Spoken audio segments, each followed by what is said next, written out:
Hey, what's up, guys? Welcome to Game Changer. Welcome back. Welcome back, Diana. He's been stuck with me for days. He couldn't wait to get back with you guys. I was hoping I'd come in and be a different co-host today, so I can get away from... In all honesty, we were feeling a little under the weather, so our own sick protocols bit us in the butt. So we were stuck together like peanut butter and jelly. And my coffee is dripping nonstop. I don't even know if I can even... Here. Yeah, I got napkins. It's not that, guys. It's thank you. I saw a couple guys. But it was I don't know how I'm going to drink it because when I turn it, it drips. We have major problems. Do you want me to grab you another mug? Coffee world isn't working out today. We'll figure it out. You sure? Yeah, we'll figure it out in a second. Let me just contemplate it. Because if not, this would be the beginning of the show. Go ahead. You just I did watch both podcasts. Seasons of... No, I'm just kidding. I was trying to think of how to word that. We watched both seasons of multiple shows. Oh, that's not the direction you were going. Monday and Tuesday. So I know you guys got really good nuggets, and it was in really good hands. So that was a good thing. But when I went through a couple of those things, I picked out a few nuggets, and I have to say that the last probably 10 minutes of yesterday, I didn't get to finish through that. Because I got a phone call from my granddaughter. We get a FaceTime every morning, so I didn't get to finish the last 10 minutes of yesterday, but there's a few things that I picked up.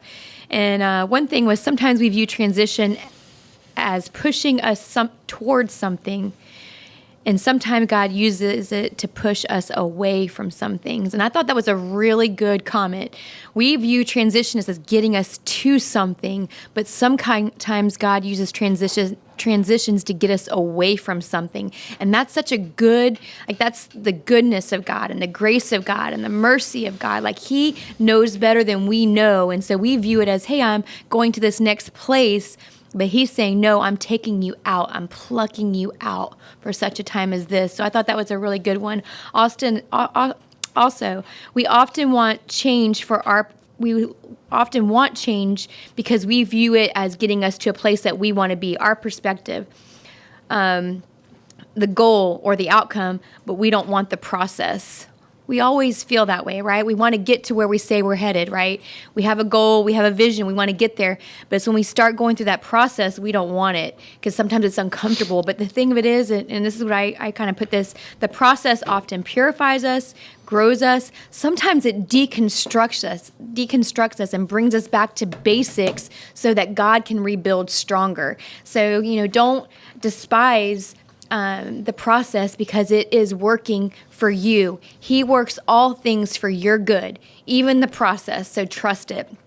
And then don't let temporary emotions in the process alter your course or destination. And how often have we jumped ship because our emotions got in the way and we were thinking, hey, this isn't comfortable, and so I didn't sign up for this, so I'm headed that direction. I'm thinking about Jonah headed, God told him to go somewhere, and he headed, and I don't want to mix those up, Tarshish and Nineveh. I can't remember which one God said, but God said go here. Jonah headed the other place, and here was the miraculous thing. Then we know what happens while he's headed towards where God didn't say to go, and then in the end, God comes and turns around and ends up in the land of many miracles. He headed toward doubt and unbelief, and he ended up in the land of many miracles. So sometimes we set out somewhere against where God wants us, and he still takes that situation and turns it and puts us back to where he wants us, what he always intended for us. So I thought that was a good thing. And then also, sometimes our transition, Sometimes the transition, we're not liking the transition. We don't understand it. And we're looking for progress, but often the progress in certain parts of that is unseen, which is so good. It's underneath. We don't see. Sometimes God's working some things in us and through us and strengthening us underneath, and we don't even recognize it till we get to the next part of transition. We're like, whoa, God was with me. He equipped me. He strengthened me. He weeded some things out of me. He refined me. He purified me.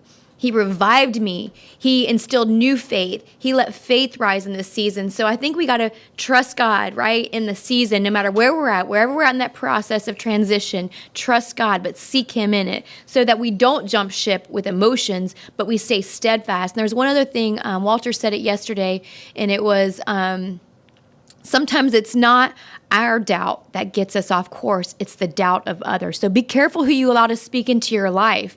When you're headed and you know you're in transition, you know where you're headed, make sure you're linking with somebody. And if you're married, hopefully that's your spouse. You're linking with them so they can hold you accountable, encourage you, and breathe life, and that you're able to withstand the winds, the naysayers, the people that are going to try and speak life, that you're able to withstand those wins and stand firm in what God's spoken to you. So that's why Diana got A's in school and I didn't, because what you just witnessed there was Matthias, like, when the teacher says, hey, you got a book report due, you know what I'm talking about? It's like, hey, listen, you got to read this book and you got a project. And it's like a 7-week deal. I never did that. I would read the night before. Diana wanted to prove to you guys she got an A+ for listening to all of the episodes and just so she could recap them all. Me, to be honest with you, I didn't listen to any of them. And I listened to a little bit that she made me listen to on the way here. And that's not because I listened to it a little bit. I just tuned in to see how you guys did for like 5 seconds. I did not listen to it. I'll be honest with you, I was sick. However, what I will tell you is when I was thinking before when we designed this plan, Trapped in Transition, something that I always look at it from different angles. It's easy to look at the angles that we've gone down and talk about all the time with transition or trapped, right? You can look at those things and those are obviously very important. But what I looked at with the Trapped in Transition is sometimes it's what we feel like. We feel like we're trapped in transition. So we don't view it as transition. Transition is by definition, I think, temporary. Transition by definition is temporary. It literally is the place that's carrying you, from one to another. It is, it's like what's between. It's not A or B. It's, bay, or it's you know what I mean? It's yeah. I mean, it's not one or the other. It's what carries you between the two. And so when I think of Trapped in Transition, I think of the transition is not a place that's fun. And I think we've discussed that. I think part I did hear Walter say yesterday, he was kind of went the direction of like what it feels like to wait. I'm in this transition. Did I make a mistake? Or man, it's tough in this transition, because we view the transition as the waiting period, the heaviness, the sucky part. But the reality is we're not trapped in transition. And that's what I got out of this. It's not permanent. So you're not trapped in it, right? It's like the road trip. It's fun to do some road trips. Well, we had a road trip a couple months ago with some of the guys here. It was fun to me. Maybe they think otherwise. I don't know. But I mean, it was kind of fun to me. I enjoy a road trip. I talked to one of the guys here, Leo, was telling me last week, we were talking in general, or a couple weeks ago, we were just kind of laughing about something, and we mentioned the word road trip, and he's like, man, I love a good road trip too, but that would be at another level. We were just talking about something else, and road trips are cool. But when you're a kid, I'm going to tell you right now, straight up, I used to hate the trip from driving. When I was a kid, we used to go to my stepfather's family's house in Greenville, South Carolina, from Tampa, and it was like a 12-hour drive. I mean, and I hated it. I mean, it was absolutely miserable. I got car sick. I threw up, and let me tell you, I loved going there. I loved being there. I absolutely despised the trip the way there and a trip on the way back. And so, the transition is that trip when you're a kid. It's like you want to be there and you're going to be there. And this is the way you've got to get there. And so you're not trapped in it. Enjoy it, learn from it, build on it. And that's what I really, felt like. And it really kind of, I think, defines and clarifies and speaks to every transition that, I've had in life. What do you think about that? I didn't even read the book. I just did the test. I just aced the exam. I'm just kidding. Cliff Notes only give you so much information. Diana's like, she had to recap the whole thing, Mike. You missed it. She was like, well, listen, I won't prove to you guys I watched the podcast. Let me say, Mike said this, and in the day 2 minutes and 30 seconds in, let me comment on this. Go ahead. You know, one thing I do to speak about Mike, when he talked about Jeremiah 29:11, we all quote that scripture that I know the plans that I have for you. But I thought what was interesting was that verse right before it says, you've been in Babylon 70 years. We don't want to talk about that. We just want to talk about, oh, God has a plan and he knows what it is, so I'm going to trust it. But he said, you've been in Babylon 70 years. So I'm actually reminded of 1 Peter 4:12, beloved, do not think it's strange concerning the fiery trial, which I can say process, which is to try you as though some strange thing happened to you, but rejoice to the extent that you partake of Christ's sufferings, that when his glory is revealed, when that transition moves you over to the other side or pushes you away from what God's trying to push you away from, when it's revealed, you may also be glad with exceeding joy if you are reproached for the name of Christ. Blessed are you for the spirit of glory, for the spirit of glory and of God rest upon you. That's awesome. The glory of God rests upon you. Trust the process, even though it's uncomfortable. It is for a purpose. And don't, I think being honest, now Ezra, he mentioned writing that out. I think being honest about where you're at, Dave and I are different. So we both were feeling a little under the weather. He started it, just saying. And then it rubbed off on me. So be careful who you let in your Hey, I can't help it face. if you're all over me. I mean, I'm sick, Diana. Darn it. Oh, you But didn't think he was going to flip that one? I don't know how he flew that, but anyway. But for me, I'm like, yeah, I don't necessarily feel well. But Dave was like type, oh no, I feel fine. He actually In the meantime, Matthias and Ashton is like, bloop. So then I'm like, oh yeah, let me take your temperature. You have fever. I don't. So here's the thing. He doesn't want to say where What was he's that at about? in sickness because he's like, it's like this thing is like, I don't want to say it, right? I'm gonna say it, get it out there so that I can deal with it, right? Because if you don't say you're sick or you don't claim it, then you're not going to probably do the proper things to overcome it. Maybe take medicine, take it easy, stay out. Like you'll just kind of keep on going. But the thing of it is, it's not a bad thing. It's not a sign of weakness or lack of faith if you say, hey, this is where I'm at in this process and I'm overwhelmed, I'm tired. Hey, listen, throwing up isn't fun, right? On a journey, car sick, it's not fun. But how many know that after that happens, and I hate to talk about that because it's so gross, but after that, like there is the best feeling of relief, right? It's like, so sometimes we just need to get it out to someone that's going to encourage us. So again, be careful who you unload on, but don't unload. Don't do that on anybody. I was going to say. Do that in a trash. Diana's metaphor basically just said, Throw up on somebody. Take care of who you vomit on. I mean, emotionally like Vomit, sure. I don't know how we got on this. You started it. I She know, started it. Darn it. Yep. But here's the thing. That sometimes is what we need to be able to take a breath, which that was talked about too. Take a breath so we can take the next step and get to where we're going. So it's okay. It's not a sign of weakness or lack of faith or even doubt, right? Even Jesus on the cross said, Father, why have you forsaken me? And if it's good enough for Jesus, it's good enough for me. That's good. That's good. It's good enough for Jesus, good enough for me, good enough for you. That's just good right there.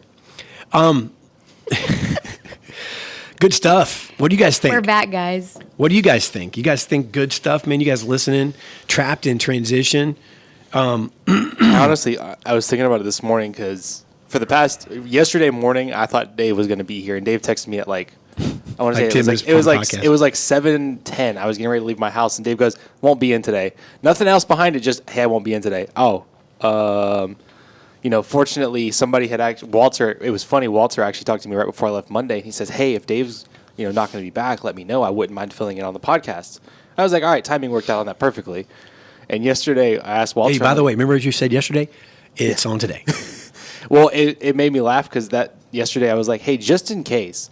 I talked to Dave today. I actually talked to Dave on the phone. He didn't sound amazing, but he didn't sound bad. I don't know. Just in case he's not here, are you opening tomorrow? He's like, no, I'm not. I'm like, oh. Who, Walt? Yeah. No. And I was like, I don't know what I'm going to do tomorrow. But it made me laugh because I was thinking about it. I'm like, if Dave doesn't come in today, we're in a weird way, we are trapped in transition because we're waiting to transition back to Dave and Diana, and we're trapped in this weird spot of waiting for them to come back. I just thought it was ironic that was We were where we were. missed. We were living out the series. Living out the series. Thank you, Brenda. We do feel better today. We Yes. actually felt better, believe it or not, even though we may sound a little congested in our speech or whatever. We felt better. We started not feeling good Saturday, but my wife is in charge of HR, so we adhere to our own HR policies, and and binge watch Netflix. I'm just kidding. Yes. No. I've been on the receiving end. Let me tell you something, man. It is not fun. I don't care what anybody says to stay home. If you're going to be out, it's like, you want to be on the beach somewhere or like hanging out, going somewhere and, visiting someplace, not cooped up. I was getting cabin fever for sure. Dumasani put something in there about we want the results, but not that process. And he correlated it to people want a good marriage or a great marriage, an excellent marriage, but they don't want to do what's necessary. That's so true, right? We want the Hallmark movie love, but we don't want to invest and pour in to that, significant other, that your spouse. We want to, neglect them and expect their fruit to be bare when you haven't done anything. You haven't watered it. You haven't planted. You haven't done anything to it. You haven't pruned it. You haven't taken care of it. And then you want the results of this amazing marriage, but what have you put into it? So, and here's another thing. Marriage is 100%, 100%. It's not 50-50. I heard from a long time, but David's grandmother was one of the sweetest people. And one day I was over there with the kids and we were just talking, and she said, marriage isn't 50-50. She goes, it's 100. She goes, and sometimes your 100% isn't the same amount of someone else's 100%, but it's all that you have. So you have to give all you have, even if the other person isn't. And how many know that that's sometimes we have to give 100% to our what our goal is, even if we don't see the other side of it or we don't feel the fruit of that. We got to keep giving and keep sowing in due season. Right? When the farmer goes out into the field and he plants his seed, especially when it's, the wintertime when it's cold, nothing's happening, it's planted and it stays dormant during the winter, right? And it's like, that there's some days they wake up cold and they don't want to go out there and make sure that the crop is okay. They don't want to water it, right? They don't want to do that because it's cold. It's uncomfortable. They don't want to go out there. But they got to take care of it so that in due season, when winter passes, when the storm passes, that there is a harvest for that. And we forget that. We want what's easy. But I think that always goes back down to understanding your priorities, understanding your goals, so that when those hard times come, you still stick to it. Ashton mentioned, I say it a lot to her, and I've said it a lot, like we all want butterflies and rainbows. The problem is we don't want the storm that results or brings the rainbow, right? Butterflies don't fly at night. They fly, excuse me. They fly. Butterflies don't fly at night. They fly. Oh my God, that is so embarrassing. I'm so sorry. The everybody. timing on that was so perfect. Was that a burp? No, it was like my windpipe. That was funny. So, but butterflies don't fly at night. Moths do. But what are they attracted to? Light. you were so close to the end of that sentence too when that happened. I can't She's like, believe butterflies don't fly at night. They fly. And then like the rest of that was just like, they fly into the light. And if she could have finished that sentence, none of that would have happened. You know what I'm saying, I'm Matthias? so Like sorry. almost. It would have been like, if she would have said light, then would have went. It wouldn't have- Perfectly imperfect. That's what we are. Hey, if we have a few minutes left in this transit, act like I'm getting like a signal from the FBI or something. Like, yeah, just in. We have a few minutes left in the show. I was just pushing my ear back in. We are not medicated at all. There's no medication. We're not allowed actually because I wouldn't be able to come back to work. True story. True story. 24 hours without medication. I want to say this. Transition is, in a kind of a way to point this out, and this is kind of the direction I wanted to take it tomorrow too. I think it was 2004. United States men's Olympic track team. Transition, I guess I should say this, is one of the reasons we can't view it as being trapped in transition, or we can't negate the process of transition, is because transitions are going to be all through life. It's not just in this leg or in this segment of your race. If you look at life like a race, and Paul, at the end of his journey, he said, I fought a good fight, I've ran a good race, I finished the course. He equated life to a race. And so if we look at this race called life, and we talked about earlier or last week, we sometimes get caught into a rat race, right? Life is often viewed that way. It's not going to be the only leg or the only segment in a race. It's not going to be the only lap. And if you look at transitions, they're all through your life. They're all through the race. They're all through the process. And in the 2004 Men's Olympics, we had what was deemed to be the fastest team in the 4x100 relay. And they lost. The race was lost in the transition. The men were fast. Matter of fact, I think that year, one of them won the gold in individual, and if I'm not mistaken, we won the silver and bronze. We had three of the fastest men at that time in the world, and they were on a team of 4, and so we were highly favored to win the gold. But the race was lost in the transition, and what I mean by that was we were ahead, and when they went to hand the baton in what's called the transition zone or the transfer zone, those are 2 different places called transfer zone. Sometimes it's called transition zone, but it's that transition zone, which is very, very limited. You have to hand it off within a period of time, and you have to do it just right. And if it's dropped, if the baton's dropped, then it causes catastrophic circumstances, and it caused the United States team to completely lose the race. It was over. It was literally over. It didn't matter how far ahead they have gotten. It didn't matter the lead they had padded. It didn't matter how they started the race. It didn't matter all of the things they had done. The race was lost in transition. So don't feel trapped in transition. You're not trapped. It is, there's teaching in the transition. There's transformation in the transition. There's multiple things, but you're not trapped in the transition. And I want to encourage you that if you make it through the transition, then you can run the race that was meant for you to run. I want to say that instead of viewing it as trapped in transition, blessed through transition. It doesn't feel like it, but I would say that in faith. Even when you feel like you're trapped, you are blessed through transition. And I thought of 2 Corinthians 4. It's one of my favorite scriptures, that whole entire book. Therefore, we do not lose heart. Even though our outward man is perishing, yet the inward man is being renewed day by day.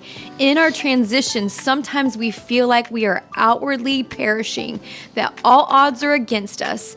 But inwardly, if you keep your focus, you keep your priorities, you stick to what you started, remember your why, you will find that your momentary affliction will reap. Let me just go back to it. Will be renewed day by day, for our light affliction, which is but for a moment, is working for us far more exceedingly an eternal weight of glory. It's working a far more exceeding and eternal weight of glory. And I'm sorry for that version, because that's not the best version, but it is working a far more greater eternal value, even though it doesn't feel like it. So I'd say blessed through the transition. You may not feel like it, but it's not always. Outwardly, we feel like we're wasting away, but inwardly, day by day, God is renewing us. So stay the course. Amen. Thank you all for tuning in today. We hope you guys are enjoying the series. We are incredibly happy to have Diana and Dave back in the studio, and we will be back tomorrow morning as we continue the Trapped in Transition series. Really quick, I have a couple things I want to run down before we let you guys go. We have a daily encouragement text that goes out every single morning at 8:30 that you guys can opt into for free. You can text the letters EZGC to 813-522-3356. If you're a part of our live audience right now on Facebook or YouTube, we always appreciate you guys being with us. But if for any odd reason you guys cannot make it to our live streams, you can always keep up with our episodes in 2 ways. Number one, you can go to YouTube, search Game Changer Podcast Live, and hit the subscribe button on our channel, and then hit the bell so you get notified, because we upload the replays of these episodes every day. You can also go to your favorite audio podcasting platform, Apple Podcasts, Spotify, Google Podcasts, whichever one you prefer, and subscribe to our feed on there. If you're listening to this episode or watching this episode on replay, you can always come and join us live as we record these episodes every single morning, Monday through Friday at 8:30 a.m. EST on Facebook or YouTube Live. Go to either platform and search Game Changer Podcast Live and we will show up. Make sure that you follow us on Instagram. We post short, bite-sized clips of podcast episodes, phone wallpapers, shareable graphics of quotes from the show, and much more. I almost said many or much, and I ended up with munch. I don't know why I just did that. But yeah, that's how my day's going. But make sure that you guys follow us on Instagram for any more encouragement that you guys may need throughout the day, because we are always posting. But thank you all for tuning in today. We'll see you guys bright and early tomorrow morning on the podcast. Hope you guys enjoy the rest of your day. And on that note, We out.